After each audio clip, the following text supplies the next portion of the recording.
Kapag sinabing Mazda, aning tatlong bagay na pumapasok sa isip nyo? I'm talking about the new Mazdas of today hindi yung 90s na economy cars ang ginagawa nila or yung mga 2010s na Mazford ang tawag dahil sa partnership nila with the American Ford Motors.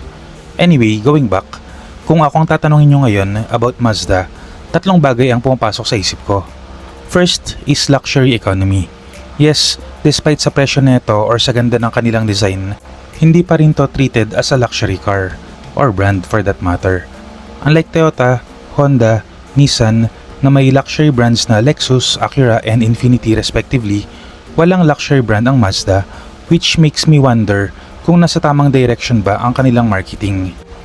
Then, for my second and third things na pumapasok sa isip ko, eto ang mga Japanese words na Jinbaitai and Kodo Design, which I will talk about this video when we talk about this Mazda CX-60 all-wheel drive HEV Turbo.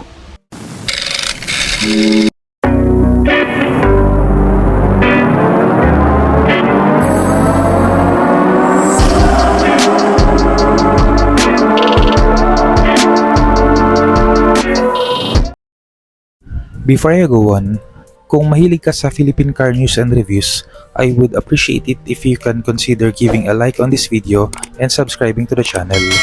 I post one video a week sharing my thoughts and opinions regarding Philippine cars.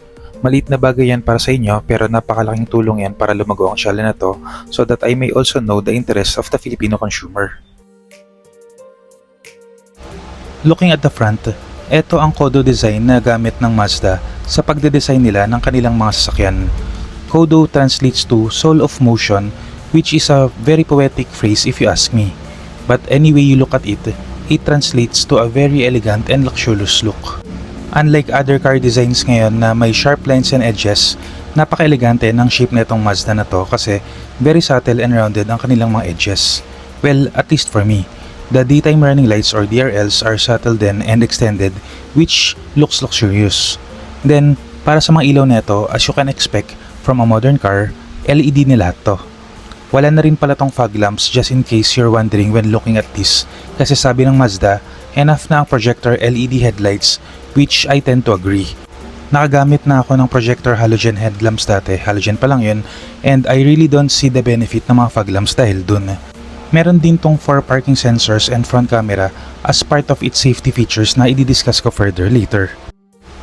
Taking a look under the hood na may dampers na so hindi mahirap and mabigat iangat, which is again a luxury feature if you ask me, dito natin makita ang heart of Jinbaitai, which translates to driver and car as one. With its 3.3-liter hybrid diesel engine, yes, hybrid to so exempted din to sa number coding until 2030, this engine paired to Mazda's Skyactiv Drive 8-speed automatic transmission, so yes, traditional automatic in short, it produces the figures you are seeing on the screen, at par with other diesel engines. Meron din nga pala tong gasoline variant with higher horsepower pero dahil hindi diesel, lesser torque or pulling power. At the sides, it is sitting on 20-inch black metallic aluminum alloy with disc brakes on all 4 wheels. Meron tong badge na ang nakasulat is inline 6, which is a not so humble brag about its engine. Yes, I almost forgot na ito ay merong 6 cylinders, na unlike sa ibang common cars, meron lang 4 or 3. Additional 2 cylinders does not sound so much, pero that is 50% more against vehicles na may 4 cylinders and twice more than the other na may 3 cylinders. Hence the incredible power output. No roof rails and black plastic claddings here, pero that adds to its more elegant and executive looking look of this vehicle. It's like it's saying na I'm a Miss Universe candidate, not an MMA fighter. Despite being a crossover, hindi ganoon kataas ang ground clearance nito at 175mm, which is a factor for most buyers. Pero for those who are buying this, for sure, okay lang sa kanila na isacrifice ang practicality to match the vehicle's aesthetics and driving dynamics.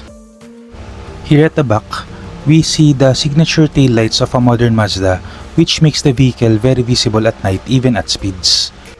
4 badges ang makita dito just in case tinitignan ng nasa likod na driver ang sasakyan na to, which I'm sure will be very pleasant to look at while thinking kung ano ba ang sasakyan na to. CX-60 is there as a name tag. Then again, the not so humble brag na badges na turbo, hybrid, AWD for all-wheel drive feature neto, plus e-Skyactiv D for its power terrain. For rear parking sensors and a rear camera is there as well para makatulong sa pagpapark. But one thing na ayaw kong pag-usapan masyado dito sa almost perfect design nila is the fake exhaust vents. It looks perfect, it could have been perfect if the fake vents was not there. At least for me na hindi fan ng mga fake stuff. Opening its power tailgate, which is very expected at this price point, we see its 571 liters of space with side storages and a 12-volt power outlet. Thank goodness kahit na ito ay electrified vehicle, nagawan pa rin ng paraan ng Mazda to have the space for a spare tire. Yes, this is something na ayaw nating magamit ever, or baka merong mga tao nga na hindi nagamit ang mga spare tire. Pero if ever kailanganin, andyan may nakabang na solusyon for our tire problems.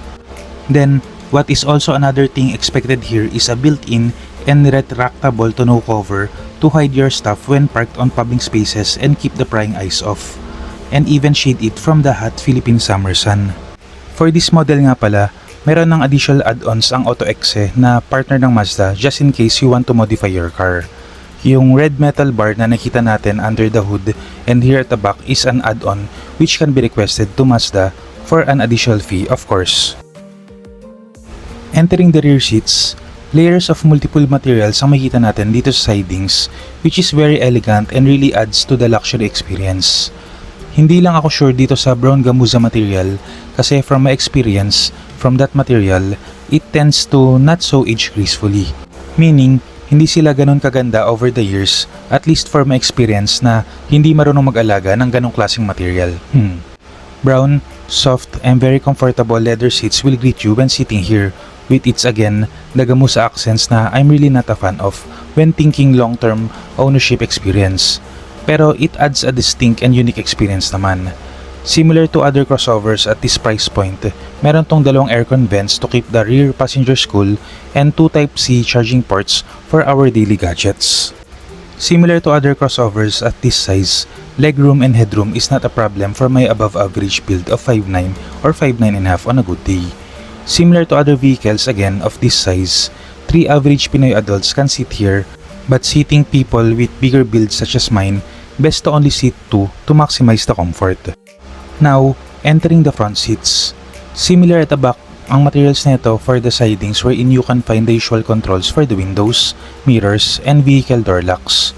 Of course, at this price, power seats na rin to and may lumbar support na.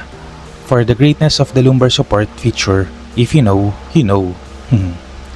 Buttons for other features like the power tailgate, memory seats, traction control, and sensors can be found at the lower left side of the driver cockpit. On the steering wheel are the controls for the infotainment screen, instrument gauge cluster, and I want to say na just looking at the steering wheel, it gives my eyes an old school but modern feel. Old school kasi I see inspiration from old classic cars, but with all the buttons for controls, it makes it more modern looking. At the center is the shifter na merong P, R, N, and D. Yun lang ang nakita ko ditong function, so I'm wondering kung may engine brake function din ba to. At this price point, of course, wala na tong manual handbrake. It is replaced by the electronic parking brake and the godsent auto hold feature. Below the shifter are the knobs and buttons to control your 12.2 infotainment screen. For sure, medyo nakakalito to gamitin at first. Nasanay kasi tayo sa touchscreens for our modern gadgets and other vehicles. But from the experience ng mga owners ng may ganitong feature, once nasanay ka na, it is said na mas madali na itong gamitin kaysa touchscreens kasi you have physical knobs and buttons to push and twist, which does not require you to look at the infotainment screen, which is a very important feature when you are driving para iwas aksidente. I called this area cockpit earlier, and that is because all controls that the driver will be needing is literally at a finger's reach, not arm's reach, but finger's reach. Similar to how pilot flies their airplanes. And similar to airplanes, you can see the view above kasi meron na rin tong panoramic sunroof. The sunroof feature really is a very luxury-oriented feature which is expected at this price point, pero I am really on the side na does not appreciate this feature. With the climate na meron kasi tayo dito sa Pilipinas, kahit may sunshade or magandang nano-ceramic tint pa ang mga sunroof nyo, iba pa rin kasi ang insulation na binibigay ng traditional na roof. Pero again, this is just me. So for others na may good opinion about sunroof, Please let us know on the comment section down below so we can start a discussion and see its pros and cons overall.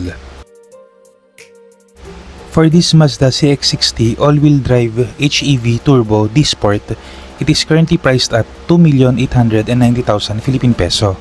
Ito ang diesel variant ng model na to, which is weird kasi for me, I don't see hybrid and diesel on the same engine.